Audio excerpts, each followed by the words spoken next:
Chamath Palihapitiya, a 45-year-old millionaire venture capitalist who owns a stake in the Golden State Warriors, is under fire for dismissing China's ongoing genocide of the Uyghurs as below him on a recent episode of his podcast.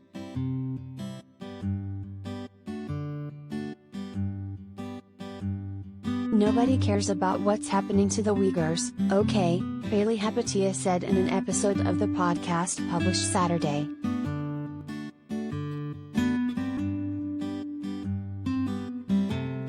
You bring it up because you really care, and I think it's nice that you really care, the rest of us don't care, he told his co-hosts on All In as they tried to clarify what he actually meant. I'm just telling you a very hard, ugly truth. Of all the things I care about, yes, it's below my line.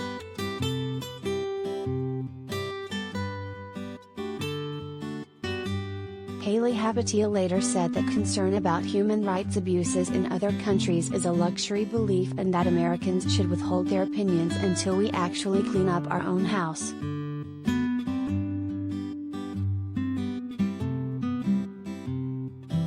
The comments came amid discussion of the Biden administration's approach to China, specifically China's treatment of the Uyghurs, an ethnic Muslim minority in the autonomous region of Xinjiang being detained in government camps by the millions.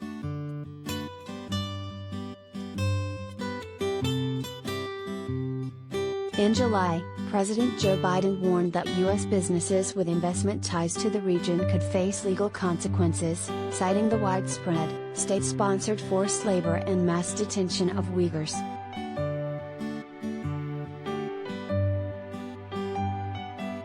The Chinese government claims the camps, whose existence it once denied, are centers for education and job training.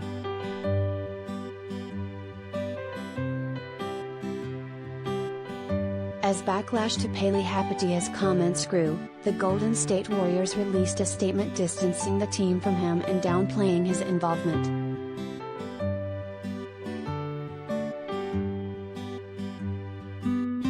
As a limited investor who has no day-to-day operating functions with the Warriors, Mr. Palihapitiya does not speak on behalf of our franchise, and his views certainly don't reflect those of our organization, the team tweeted.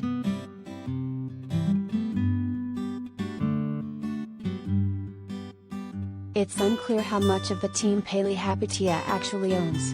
NBA sources told CBS San Francisco he holds a 2% stake, but he's previously suggested it could be as high as 10%.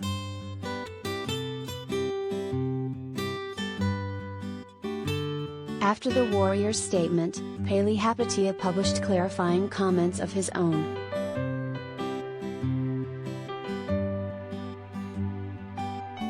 In re-listening to this week's podcast, I recognize that I come across as lacking empathy.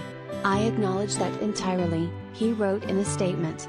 As a refugee, my family fled a country with its own set of human rights issues, so this is something that is very much a part of my lived experience. To be clear, my belief is that human rights matter, whether in China, the United States, or elsewhere.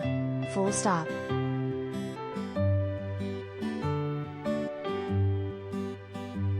The remarks did little to pacify Salih Hudayar, a Uyghur refugee living in Washington, D.C., and the founder of the East Turkestan National Awakening Movement, which seeks independence for East Turkestan from China.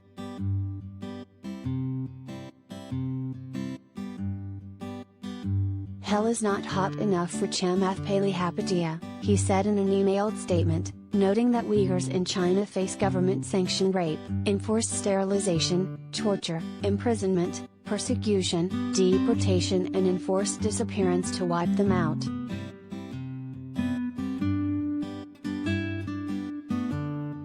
Why is it that discussions of China's human rights abuses tend to bring out the clean up our own house first rhetoric from wealthy businessmen?